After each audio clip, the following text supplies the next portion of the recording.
Hello, my name is Kirsty and I'm here to look at the energies for this week's Monday's Musings, which will be aired on Christmas Day, but I'm actually recording it the day before. I'm recording it the day before because one, it's my prerogative to share what I want to share as and when I want to share it.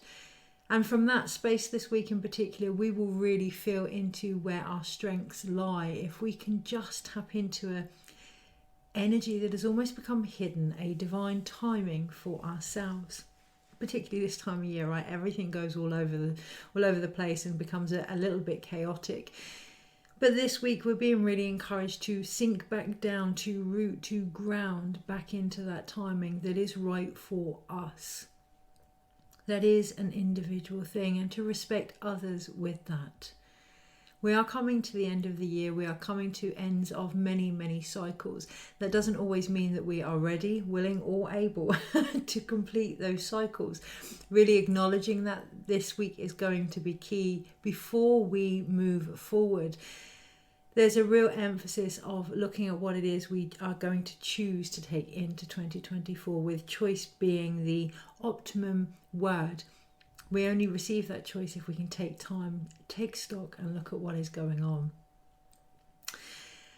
The other part of this, the other side of this is it's being recorded at a time that is right for me, and it will be shared, watched, seen, relatable at a time that is right for you, and really acknowledging, honouring that process of giving and receiving and allowing it to do so in a way that keeps the centre message clear. I am aware that we are going into the festivities, not always relevant for everybody, but for those that it is relevant for, there can be quite a bit of confusion as to what we do and why we are doing it, and to really feel in this week to the very traditions that sculpt, mould, navigate our emotional passages through time.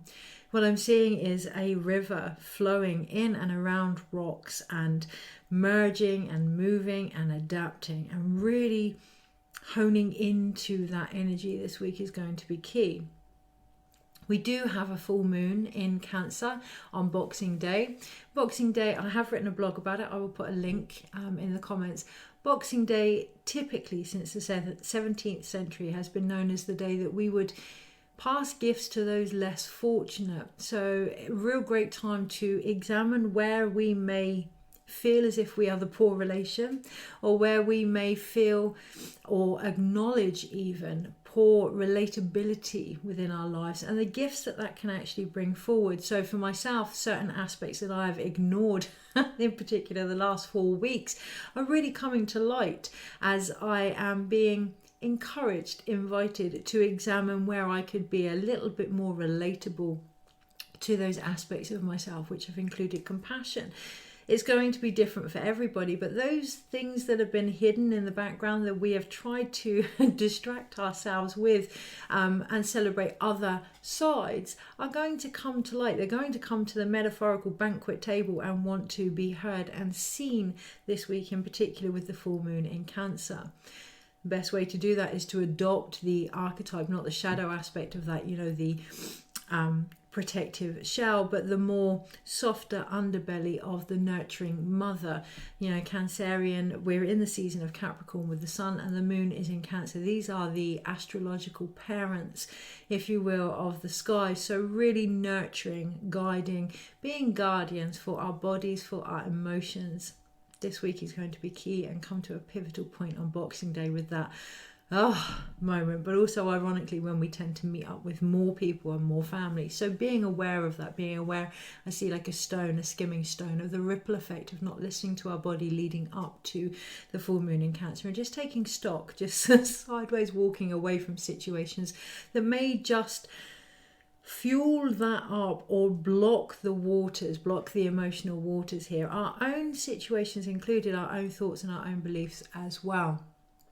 Just being open is going to be key this week, in particular on the full moon. If we can just remove the shell, the protective barrier, the vulnerability, or hiding away from the vulnerability that we have to ourselves first and foremost, the more comfortable we are with who we are, what's at the very center of the tradition of our very being, the more able we are to stand in that and to give permission to those that wish to do the same.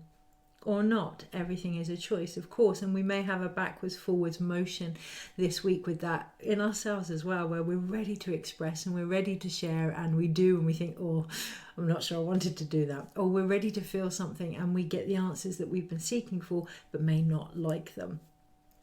It is a wolf moon, so really thinking about that connection that we have with our own inner Salka, our own undomesticated wild light, that howling within us, allowing the emotions to be heard rather than having to bark, scream, attack, whatever. Recognizing them for the loyalty that they are, and recognizing where we may not have been as loyal to our emotions, in particular with our intuition. So this full moon, I don't want to make the whole reading about the full moon because there is a blog, but this full moon in Cancer is there to help us acknowledge where our intuition may have been confused, where we may believe that it was intuition, but it may be we're using intuition to rationalize something. And remembering that intuition is our inner tuition. It comes from our emotions, not our mind. Really feeling into that, taking stock, stepping back and observing ourselves is going to be key to acknowledge the differences, which are going to be paramount as we go into 2024. Into 2024, we are reconnecting for some to our own divinity and our own spiritual path. And one of the fundamental foundations underneath that is going to be how well we relate to our emotional, intuitive wisdom, of course, because that is going to be the spark that is going to lead us deeper into our own awareness and thus then our own connection and spirituality. If we are acting from our mind, if we are for whatever reason without judgment blocking our emotions, not wanting to feel into that vulnerability, then we are only ever going to be aware of something from the conditioning of our mind. And not everything can be logically explained. We can feel things without having a reason to feel them, but just to acknowledge that we feel them. Allowing that to happen this week is really going to open up our awareness of the situation, our awareness of ourselves, and our awareness of how to move forward in different ways. We have been in the year of the Chariot, we have been in the year of Cancer, and that is about moving in directions that may not have been straightforward. But if we want change, we're not going to go down the same route, right? Recognizing these differences, these almost sidetracks in our path, are about to come full circle and really navigate us into the direction that we've actually been seeking. If we can let go of the assumption that our movement has to be a certain way, that relationships have to go a certain way, that Christmases, traditions, festivities have to go a certain way. So this video was the first one that I felt like putting a bit of lippy on, putting a gold scarf on, and I almost felt as if I was staging the energy in a attempt to make an effort, because I'm aware this will be aired on Christmas Day, but also recognizing where we are trying to make something that it's not. The lipstick is getting on my nerves and the scarf is itching my throat a little bit, actually. It's one thing to dress up who we are in order to empower that to get across to whatever energy we are trying to get across. So, it's one thing to really stand in who we are. There's a fine difference between confidence and arrogance this week, and to be very mindful of that. To see a dressed crab for what it is, particularly when it comes to things like spiritual bypassing, which is going to be key this week as well.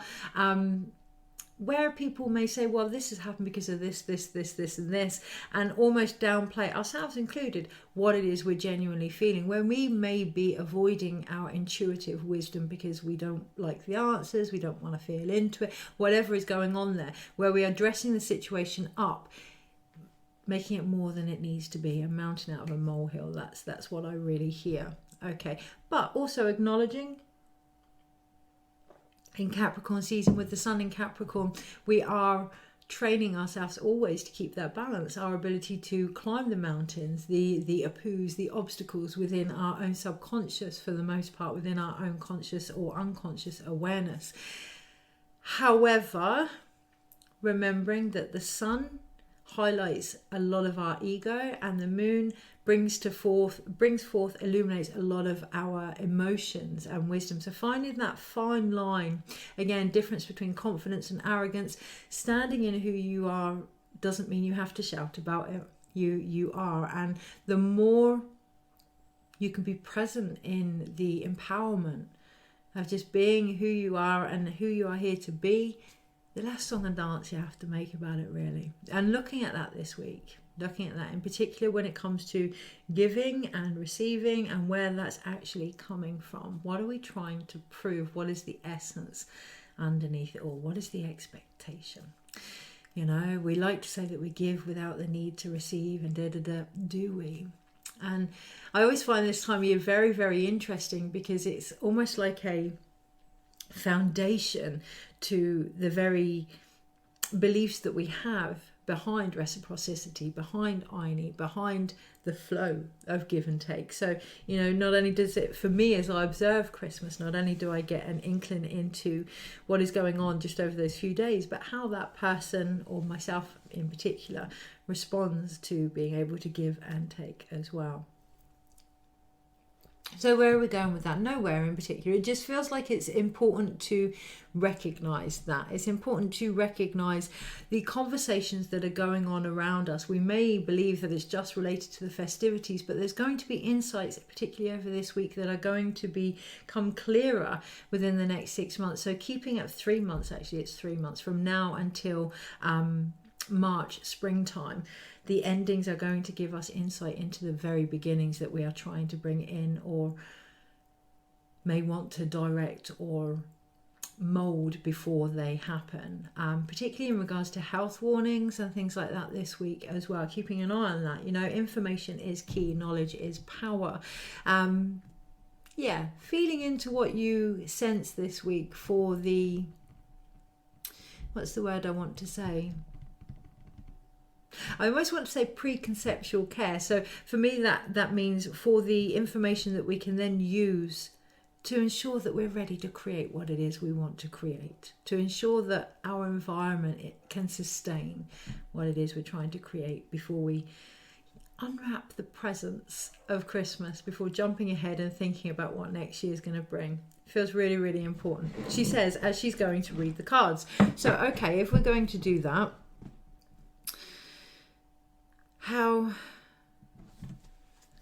we're going to shuffle the cards, and we're just going to ask the universe. We're going to do a soul medicine wheel reading, and we're going to see where we are collectively as we end this year before we go into next year. Anything that may wish to come to the surface in regards to our mindset, our spirit, our emotion, any healing or any action that we are encouraged or invited to adopt. I want to say adopt. So recognizing that, yes, this is a tradition for us and festivities, but also what adaptations, what behaviours are we adopting in this season? So I have the 6 of Stones at the bottom, and we have the word exploitation written right next to it. Okay, so where are we being exploited? Where are we exploiting ourselves? Where are we selling ourselves short? Where are we selling our soul? Where are we acting in a way that we feel we must because it's a certain time of year, or we have a certain role, or whatever that may be? Yesterday with the munay key workshop, the attendees, I'd encourage them to get stones for each of their roles in life and to blow that energy into the stones. And at the end, we actually got rid of every single stone. They'd carried them around for a month, and we actually got rid of every single stone and went beyond the roles. That's not to say they're not important. That's not to say they don't exist. But sometimes our roles, our identification, our labels can actually exploit our energy.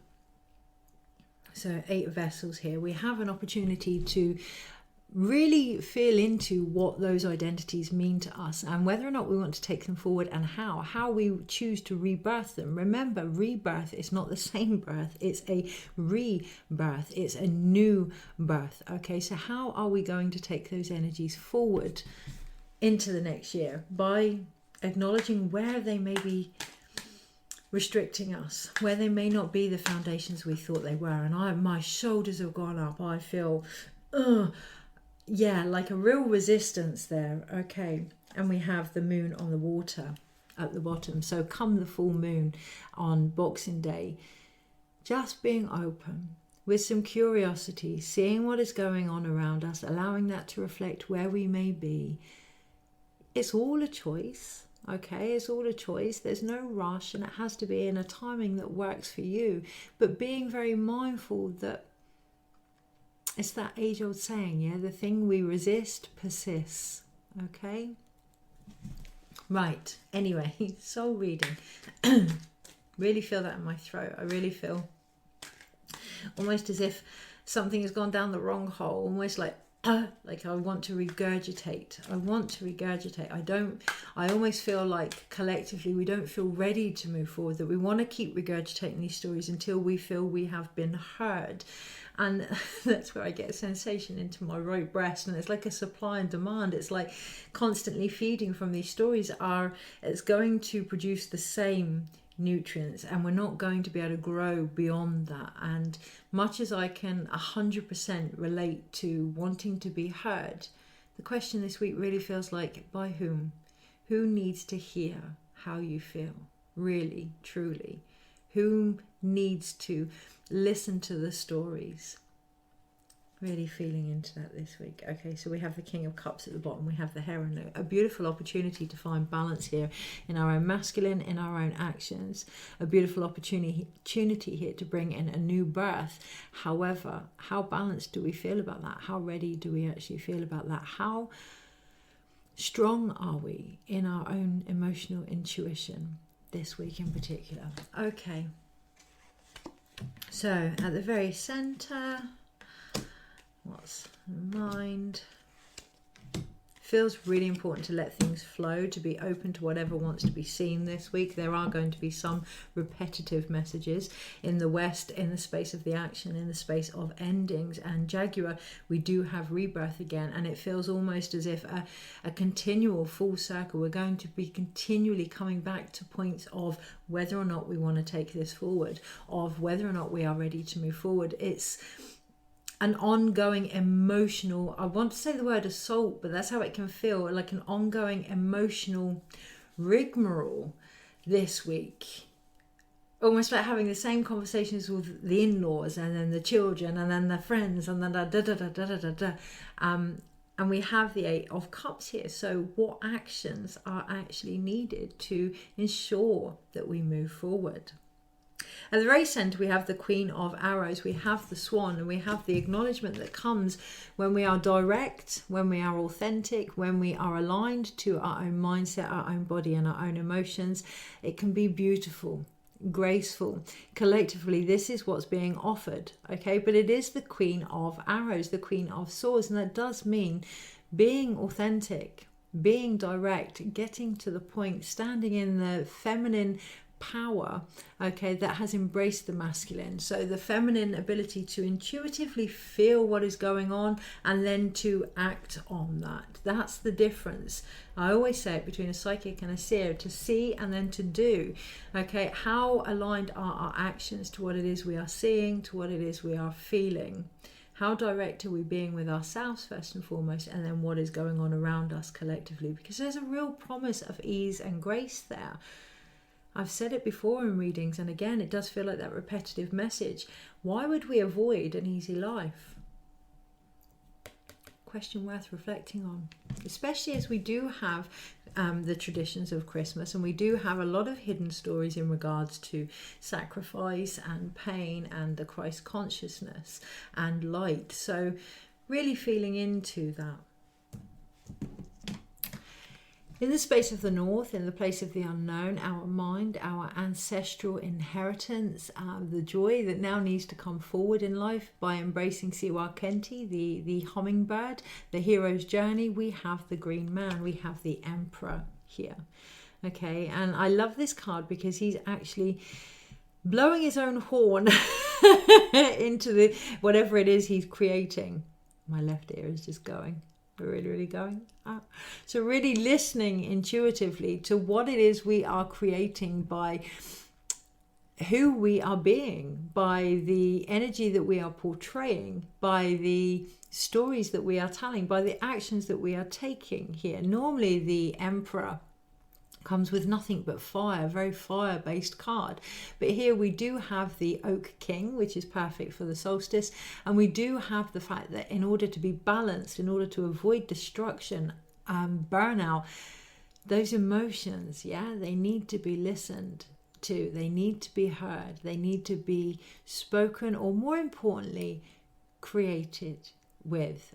The spoken doesn't feel as if it's going to be that productive this week. And I'm aware that Mercury's doing his thing and but it feels more poignant to create and to allow the men to create, maybe help get them involved in Christmas dinners if they're not already. That's an assumption on my part, but to really get that action involved in the celebrations, in the traditions, in the ceremonies is going to be quite interesting, intriguing, intimate. Okay, really allowing the masculine to be received this week is going to be beautiful, especially in the times of the unknown, especially if we're overthinking, to feel vulnerable and held in the knowing that our actions will always be our foundation, that our actions have always got our back. To ensure that this week is going to be key, and collectively also. In the space of the East, yes, we are going to have some insecurities coming to light. We have the 7 of Arrows here, and it's going to almost feel as if I put in all the work and I did all this and really going to come to light here. A very, almost like a woe is me energy. Okay, can we see that?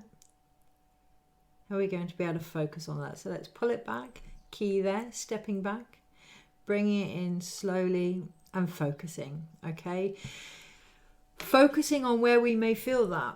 If we feel as if our offerings, our creativity, our ideas, our essence, our emotions, who we are, aren't being listened to, and we feel, oh gosh, I've tried this, I've tried that type energy, how much did we actually want to do it in the first place? First and foremost, really feeling into it's that's being wobbled. It doesn't matter someone else's reaction to what we share or what it is we do. If we feel rejected, if we go into that wounded space there, what wisdom is underneath it?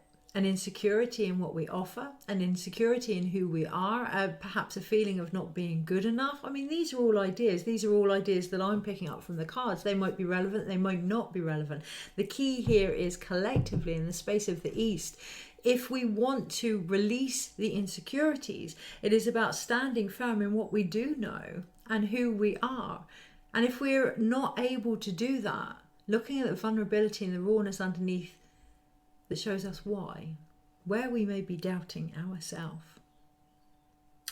In the space of the South, our connection to the earth, we do have the world tree, the world card. Here, what is at the very center of this labyrinth, this mental round and round that we go? What is at the very core of this journey? We are coming to an end. We are starting a new one. What can we take forward about who we are and what it is we have to offer into the next year? Grounded, branching out, reaching out, firm, grown. Okay, but knowing that the only way to do that is to really reflect on what has happened this week and really witness the changes in us. For the maze that it has been, the amaze that it has been, maybe it's time to start seeing ourselves with a bit more awe this week. And it's that's going to be the ultimate action, really, in the space of the West. If we can see that all these things have come from our emotions and will continue to flow from what we're ready to release, what we're ready to give, what we're ready to share, what we're ready to receive. I can't even say it fast enough this week. It's like the moment we open ourselves up to this vulnerable awareness of who we are is overflowing. It's overflowing. The love that we have to give is overflowing. So finding a way that does that beautifully for you may be completely different. Your Christmas may end up, your celebrations may end up being completely different than what they've always been or what you believe they need to be. But the way to move forward here is to rebirth them, to give that love out in a way that suits you, that creativity out in a way that suits you, that nurture, that care. Come the full moon on the Tuesday, we're really going to be made aware of the mother figure that we all are, beyond gender, our ability to care, nurture, to raise, to feed, to acknowledge needs and meet them. we're going to be really made aware of that. And it is going to be through our masculine actions. So there's a beautiful opportunity there, a sacred union, not just in our body, but in how we parent, how responsible we are, how we parent ourselves, each other. Be mindful of that this week, but also the earth, the future that we are trying to bring in. So 25 minutes, we have 2 major arcanas. So we do have the Emperor and the World Tree.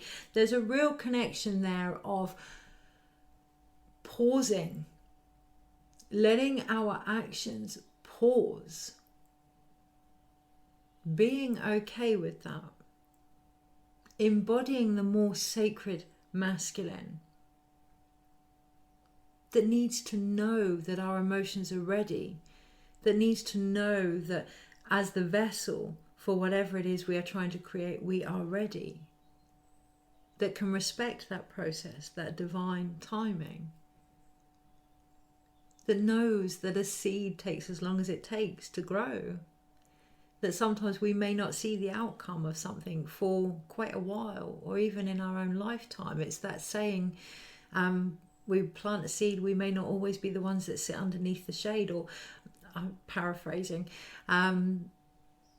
Being aware of that, being okay with that, letting go of the outcome, the expectation, really feeling into the anticipation of just sharing and just being, and allowing whatever wants to be formed as a result to come to the surface, to start to grow, recognizing the honor that it is to watch that with ourselves as well, rather than the berating or the expectations of what we should be doing. Sitting back and just watching through the eyes of a parent ourselves with pride,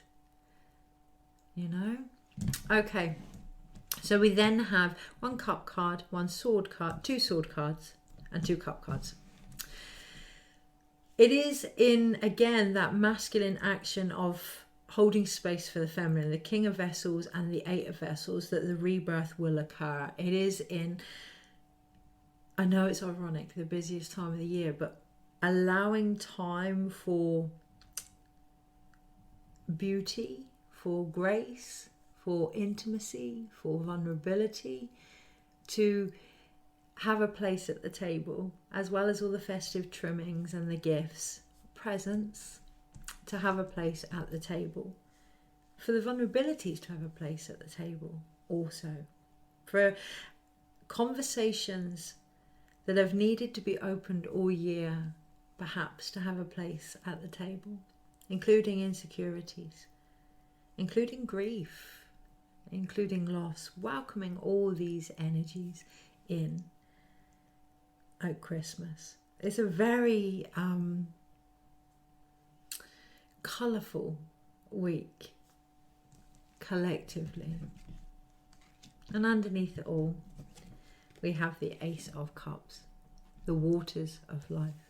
So rather than from a grief perspective holding all that in and it just leaking out every now and then and getting scraps of emotional intuition or healing, underneath it all, if we can be vulnerable, if we can stand in those intuitive waters, if we can flow with our own psyche, if we can create with our own soul's waters, that's what I feel, with the very spirituality that we are, that is unique for everyone, that is going to come to light next year, a little heads up there. If we can really feel into what these traditions mean to us, what does Christ mean to us? What does giving and receiving, so Christ being the light, what does that mean? What is the light to us? What is giving and receiving?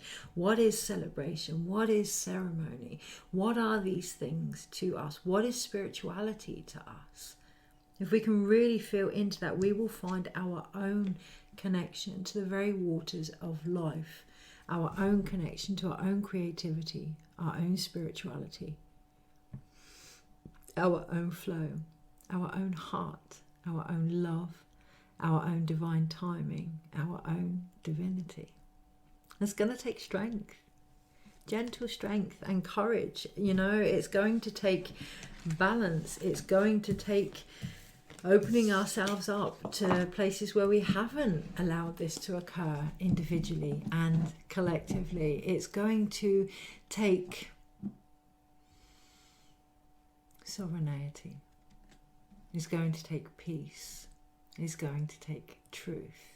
It's going to take grace and ease. So let's have one card for 2024, and I feel sadness there. Sorry, for 2023. For 2023. And I do feel a bit of sadness there. I do feel it's endings, right? It's still endings. Acknowledging that. One card. So there isn't a line between 2023 and 2024 in my own subconscious, and I'm going to say the collective subconscious too. There isn't a line, there isn't a clear ending here, because there is sadness there, and it may be that some of that will continue into 2024. Possibly, obviously it's all a choice, but all the cards fell out. We have Five of Pentacles, which is endurance, and the Wheel. Okay, so really changing that perspective here, really looking at what it is we are creating, the tapestry of our own stories, in particular with endurance. And underneath we do have the Blasted Oak, the Change card, letting go of where we may have made things a little bit more complicated, letting go of where we may be comfortable. I'm going to say it in grief or in darkness. I can say that because I am comfortable in the darkness. It's familiar to me. But really looking at that, really looking at the impact that may have, where we may be comfortable in our stories. And letting go, recognizing that ultimate change, that ultimate shift comes from us. Okay, so with that in mind, what has 2020... Well, I get the answer. It's already... I just received it all. It's been about a turning point of the endurances in our life and the changes that are necessary. So, any last words for 2023? Merry Christmas, guys. Queen of Swords here again, that ease and that grace right at the center for the collective of the soul collective, and the Ten of Vessels, happiness. Okay, that the last words for 2023. Being direct with what makes us happy, connecting to what makes us happy, not being ashamed, not feeling guilt with that, really feeling into the question of what makes us happy for 2023, and knowing that with ease and grace, that can be set out for us all. Last words 2023. Merry Christmas. May you unwrap on many, many levels what it is that truly makes you happy. Take care, and I shall see you next year.